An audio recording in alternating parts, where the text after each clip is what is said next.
قد جاءکم رسول من انفسہم، رسول آیا جو تم میں سے ہے۔ اب اس نبی کی شان کیا ہے؟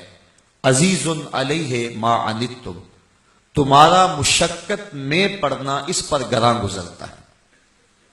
جب تم مشکل میں مبتلا ہو جاتے ہو، تمہیں کوئی تکلیف پہنچتی ہے، تو یہ نبی بےتاب ہو جاتا ہے۔ اس کے تحت امام غزالی لکھتے ہیں کہ حضور نے ارشاد فرمایا لو تدخل شوکۃ فی رجل احدکم لوجدت علامہا، اے میرے امتی تیرے پاؤں میں کانٹا بھی چبھے تو اس کی تکلیف مجھے ہوتی۔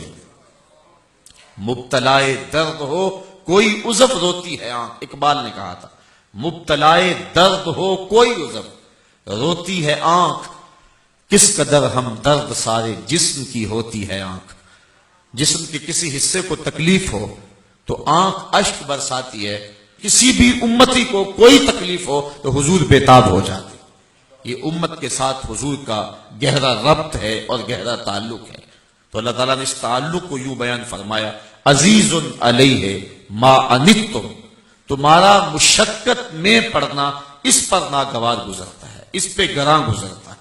اور ایک روایت میں آتا ہے جس کو امام مسلم نے کتاب الحدود کے اندر لکھا کہ حضور تشریف فرما ہے تو ایک شخص حاضر ہوا، نام تھا ماعز بن مالک۔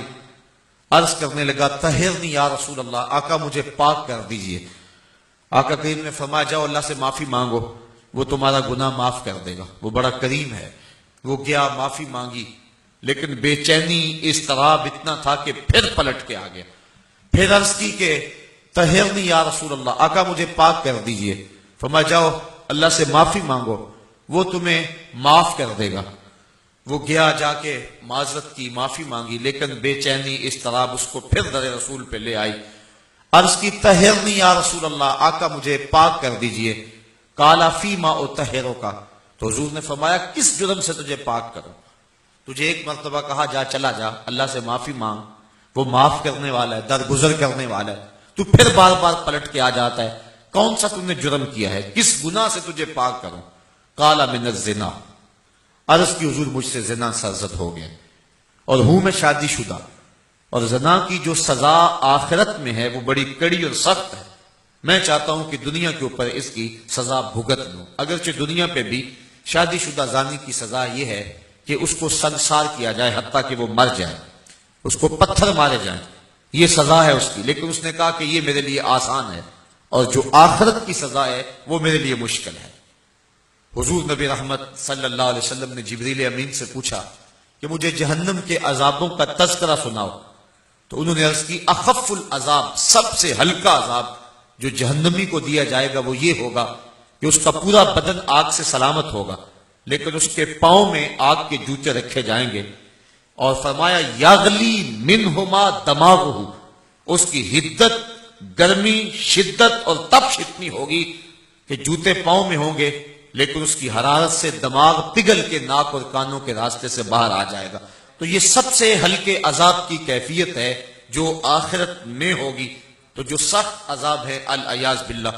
تو حضرت ماعز ابن مالک اسلمی رضی اللہ تعالیٰ عنہ نے عرض کی حضور میں چاہتا ہوں کہ اس کی کڑی سزا سنسار ہونا ہے، تو مجھے اس دنیا کے اوپر ہی فارغ کر دیا جائے، آخرت کی کڑی سزا میرے بس کا روگ نہیں ہے۔ تو حضور علیہ السلام نے فرمایا کہ اس کا توازن عقلی تو ٹھیک ہے، اتنی بڑی سزا ہے اور یہ اقرار کر رہا ہے، اس کا توازن عقلی تو ٹھیک ہے۔ صحابہ نے تصدیق کی کہ حضور ہاں اس کا توازن عقلی بالکل ٹھیک ہے۔ پھر حضور نے فرمایا کہ اس نے نشہ تو نہیں کیا ہوا کہ نشے کی حالت میں کہہ رہا ہو؟ تو صحابہ میں سے ایک شخص اٹھا اور اس نے منہ سونگا اور عرض کی نہیں حضور کوئی ایسی بھی بات نہیں ہے۔ تو حضور اس طرح کوئی نہ کوئی بات کر رہے ہیں۔ جب وہ خود اقرار کر چکا تو آقا کریم نے فرمایا اچھا پھر اس کے اوپر حد جاری کر دو۔ اور جب اس کے اوپر حد شرعی نافذ ہوئی اور اس کو پتھر مارے جا رہے تھے تو حضور علیہ السلام مصلی پہ کبھی کھڑے ہو جاتے کبھی بیٹھ جاتے، اور آنکھوں میں آنسو تھے اور بدن پہ کپ کپی تاری تھی۔ کسی نے کہا بندہ نواز خود ہی تو حکم دیا ہے اس کو سنسار کرنے کا اور خود ہی آپ رو رہے ہیں؟ تو حضور نے فرمایا وہ میرا عدل تھا، یہ میری محبت ہے۔